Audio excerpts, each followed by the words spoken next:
Hello friends, welcome to Yes Exam Crack. आज की इस वीडियो में आप लोगों को बताने वाली हूँ मैं नॉर्थ ईस्ट स्लेट जो हुआ था, यानी कि स्लेट 2024 का जो एग्ज़ाम हुआ है 17 मार्च को हुआ है। उस एग्ज़ाम के आप लोगों के आंसर की कब आने वाला है और आप लोगों का रिवाइज्ड आंसर की कब आने वाला है, ये सब आप लोगों को इस वीडियो से पता चल जाएगा। अगर हम लास्ट टाइम की जो एग्ज़ाम हुआ था, यानी कि इस बार 24 का एग्ज़ाम हुआ है, ईयरली एग्ज़ाम होता है, तो लास्ट टाइम 2023 के 19 मार्च को एग्ज़ाम हुआ था। उस 19 मार्च को एग्ज़ाम होने के बाद अब जो आंसर की था वो आंसर की आया था 28 मार्च 2023 को, यानी कि 19 से लेके 28 मार्च 9 डेज़ की गैप में आंसर की आ गया था। इसके बाद एक बार आंसर के आने के बाद आप लोगों को पता है, अगर कोई भी क्वेश्चन में आप लोगों को ऑब्जेक्शन करना पड़ता है या फिर आपका ऐसा लगता है कि ये क्वेश्चन का आंसर आपने सही किया है लेकिन आंसर की में गलत दिया हुआ है, अगर आपके पास कोई प्रूफ है या फिर आप इसका सॉल्यूशन आपके पास है, तो आप ऑब्जेक्ट कर सकते हैं। अब आप जो आंसर किया था है उस हिसाब से आपको ऑब्जेक्शन करना पड़ेगा। तो इस बार का अगर हम 2024 का जो एग्ज़ाम हुआ है वो 17 मार्च को हुआ है, यानी कि अगर लास्ट टाइम 9 डेज़ का गैप था, इस बार आप लोगों को 27 या फिर 28 के अंदर और ज़्यादा से ज़्यादा आपका मार्च तक आप लोगों का जो आंसर की है प्रोविज़नल आंसर की आ जाएगा। प्रोविज़नल आंसर की फाइनल आंसर की नहीं होता है, क्योंकि प्रोविज़नल आंसर की में आप लोगों को आंसर की दिया रहता है, लेकिन आप इसके बाद क्लेम कर सकते हैं आप कोई क्वेश्चन अगर मिस्टेक में दिया हुआ है आंसर।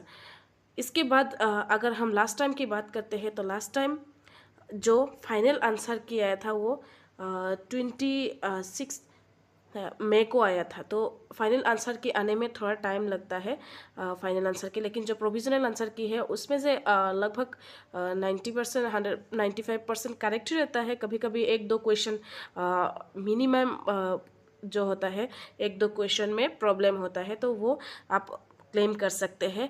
और इसके बाद जो फाइनल आंसर की, क्योंकि उन लोगों को यूनिवर्सिटीज़ या फिर अच्छे अच्छे जो प्रोफेसर्स होते हैं उन लोगों का सजेशंस के बाद ही जो करेक्ट ऑप्शन है वही फिर फाइनल आंसर की में देते हैं। तो इस बार भी फाइनल आंसर के आने में थोड़ा टाइम लगेगा, लेकिन प्रोविज़नल जो आंसर की है आप लोगों को within March, maximum within March में आ जाएगा, क्योंकि लास्ट टाइम 9 डेज़ में आ गया था। इस बार मैक्सिमम 1 वीक से लेके आप लोगों का 12-13 डेज़ तक आप लोगों का आ जाएगा। इसके बाद प्रोविज़नल आंसर के आने में थोड़ा टाइम लगेगा, क्योंकि जो स्लेट होता है वो ईयरली होता है, तो जो रिज़ल्ट दिया जाता है वो रिज़ल्ट थोड़ा लेट से दिया जाता है। यानी कि आप लोग जो मान लीजिए नेट एग्ज़ाम जो होता है उसका रिज़ल्ट 1-2 महीने में दिया जाता है, लेकिन इसका रिज़ल्ट जो होता है नॉर्मली जुलाई अगस्त को दिया जाता है। तो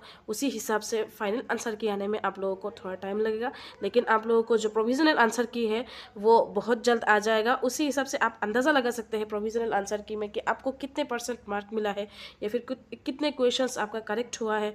अगर आप लास्ट टाइम का कट ऑफ देखते हैं, तो लास्ट टाइम कट ऑफ के हिसाब से आप इस बार भी अपने कैटेगरी वाइज आप अंदाज़ा लगा सकते हैं। अगर मान लीजिए लास्ट टाइम जनरल का कट ऑफ 70% गया है, तो इस बार आपका 70 की आप है, तो उसी हिसाब से आपका अंदाज़ा लगा सकते हैं कि एग्ज़ाम प्रोविज़नल आंसर किसे कि आपका रिज़ल्ट क्या आने वाला है। और बाकी रिज़ल्ट तो जो क्वेश्चन पैटर्न या फिर नंबर ऑफ़ कैंडिडेट्स के ऊपर डिपेंड करता है। तो आप लोग ज़्यादा वेट करने की ज़रूरत नहीं है। आप लोगों को विद इन मार्च आप लोगों का जो आंसर की है वो आ जाएगा। अगर आपको वीडियो इन्फॉर्मेटिव लगता है तो लाइक, शेयर एंड सब्सक्राइब करना ना भूलिए। Thank you.